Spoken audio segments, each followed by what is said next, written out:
Single বেঞ্চের পর কলকাতা হাইকোর্টের ডিভিশন বেঞ্চেও বড় ধাক্কা খেল মমতা বন্দ্যোপাধ্যায়ের সরকার। কি হয়েছে চলুন জেনে নেওয়া যাক। ভিডিওটি ভালো লেগে থাকলে লাইক, কমেন্ট, শেয়ার এবং সাবস্ক্রাইব করতে একদম ভুলবেন না। চিহ্নিত অযোগ্যদের পাশে দাঁড়িয়ে ডিভিশন বেঞ্চের প্রশ্নের মুখে স্কুল সার্ভিস কমিশন এবং রাজ্য সরকার। নতুন নিয়োগ প্রক্রিয়ায় চিহ্নিত অযোগ্যরা থাকবেন না জানিয়েছিল কলকাতা হাইকোর্টের সিঙ্গেল বেঞ্চ। সেই রায়কে চ্যালেঞ্জ করে মামলা হয় ডিভিশন বেঞ্চে। সেখানেও প্রশ্নের মুখে পড়ল রাজ্য সরকার। বিচারপতি সৌমেন সেনের প্রশ্ন, চিহ্নিত অযোগ্যদের নিয়ে সওয়াল করার জায়গায় কি কমিশন আদৌ আছে? চিহ্নিত অযোগ্যদের নিয়োগে অংশ নেওয়া বা না নেওয়া, এই নিয়ে কমিশন কিভাবে প্রভাবিত হচ্ছে?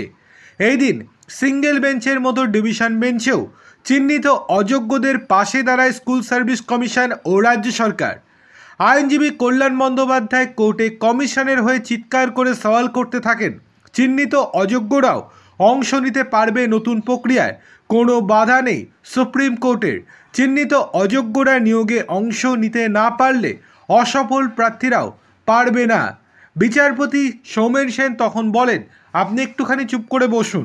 এরপরে বলেন, কেউ কোনো একটা নিয়োগ প্রক্রিয়ায় অংশ নিয়েছেন, সেখানে অসফল হয়েছেন, তার ভবিষ্যতে কোনো নিয়োগ প্রক্রিয়ায় অংশ নিতে পারবেন না।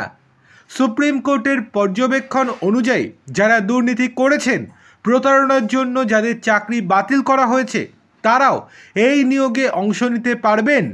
কমিশনকে পাল্টা প্রশ্ন বিচারপতি সৌমেন সেনের, নীতিগত সিদ্ধান্ত নেওয়ার ক্ষমতা কমিশন বা রাজ্যের আছে। রাজ্যের মানুষের কথা কে ভাববে?